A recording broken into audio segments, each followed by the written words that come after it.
وعلیکم السلام ورحمۃ اللہ وبرکاتہ۔ مقام اعراف پر کون لوگ ہوں گے اور ان کا کیا فیصلہ کیا جائے گا؟ محترم بھائی، مفسرین نے لکھا ہے یہ اصحاب الاعراف جو ہے نا، یہ سورۃ الاعراف کے اندر ان کا ذکر پڑھ لیں آپ تو کہتے ہیں کہ یہ وہ گروہ ہوگا جن کی نیکیاں اور گناہ برابر ہوں گے، تو ان کو اعراف مقام پر روک دیا جائے گا۔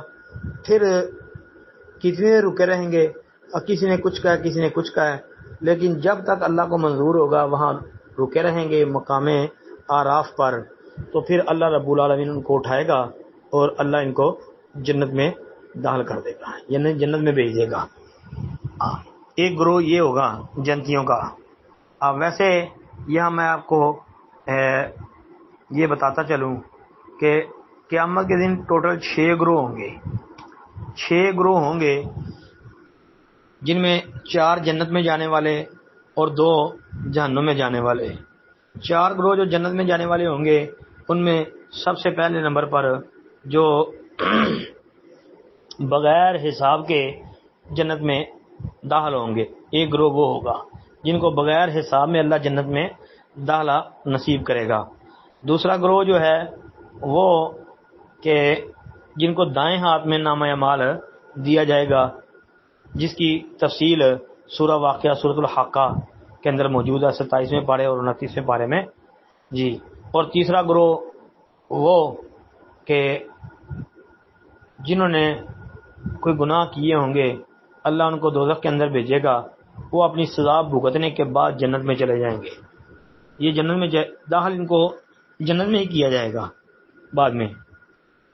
تیسرا گروہ یہ ہوگا، اور چوتھا جنت والوں کا گروہ وہ یہ اصحاب الاعراف والوں کا ہوگا، جو اعراف مقام پر روک دیے جائیں گے، ان کے گناہ اور نیکیاں برابر ہو جائیں گی، پھر اللہ ان کو اٹھائیں گے اور جنت میں بھیج دیں گے۔ اور جہنم میں جانے والے 2 گروہ وہ ہوں گے کہ ایک جن کو بائیں ہاتھ میں نامہ اعمال دیا جائے گا، جس کا تفصیل کے ساتھ ذکر سورۃ الحاقہ کے اندر موجود ہے جی۔ دوسرا گروہ جو ہے وہ ہوگا جو بغیر حساب کتاب کے جہنم کے اندر چلا جائے گا، یعنی ان کا حساب ہی نہیں لیا جائے گا۔ فلا نقیم لہم یوم القیامت وزنا، یعنی ان کے اعمال کے لیے وزن قائم ہی نہیں کیا جائے گا، ترازو قائم ہی نہیں کیا جائے گا، ان کے نامہ اعمال کو تولا ہی نہیں جائے گا۔ اتنے خطرناک لوگ ہوں گے، اللہ بغیر حساب کے ہی جہنم میں داخل کر دیں گے، آگ میں داخل کر دیں گے۔ ان کا ذکر جو ہے یہ فلا نقیم لہم یوم القیامت وزنا، اس آیت کریمہ کی تفسیر جو ہے وہ آپ دیکھ لیں، مفسرین کی تفسیر۔ یہ سورۃ الکہف کا آخری رکوع ہے، 16ویں پارے کا تیسرا رکوع ہے، اور سورۃ کہف جو جمعے کو پڑھی جاتی ہے اس کا آخری رکوع، اس کے اندر یہ آیت کریمہ ہے نا، اس میں فلا نقیم لہم یوم القیامت وزنا، یہ کافر لوگ ہوں گے۔ السلام علیکم ورحمۃ اللہ وبرکاتہ۔ وعلیکم السلام ورحمۃ اللہ وبرکاتہ۔ پوسٹ ہے جی، شام کو شیطان گھر میں داخل نہ ہو سکے، کہ نبی علیہ السلام نے فرمایا رات کو دروازے بند کر دو، برتن ڈھانپ دو یا الٹا دو، ڈھانپنے کو کچھ نہ ملے تو اللہ کا نام لے کر لکڑی ہی رکھ دو، مشکیزوں کے منہ باندھ دو، چراغ بجھا دو، کیونکہ شیطان نہ دیوار پلانگ سکتے ہیں، نہ بند دروازے کھول سکتے ہیں، اور نہ برتن کا ڈھکن اٹھا سکتے ہیں، اور نہ بندی ہوئی چیز کا تسمہ کھول سکتے ہیں۔ مسند احمد کا حوالہ دیا 15256 نمبر حدیث جی، بالکل اس نمبر پر یہ روایت موجود ہے۔ کہتے ہیں جی اس روایت کی تحقیق یہ مسند احمد والی سند کے اندر ابو زبیر کی تدلیس ہے، لیکن سند یہ صحیح ہے اس لیے کہ ابو زبیر نے سما کی صراحت کر دی ہے مسند حمیدی کے اندر۔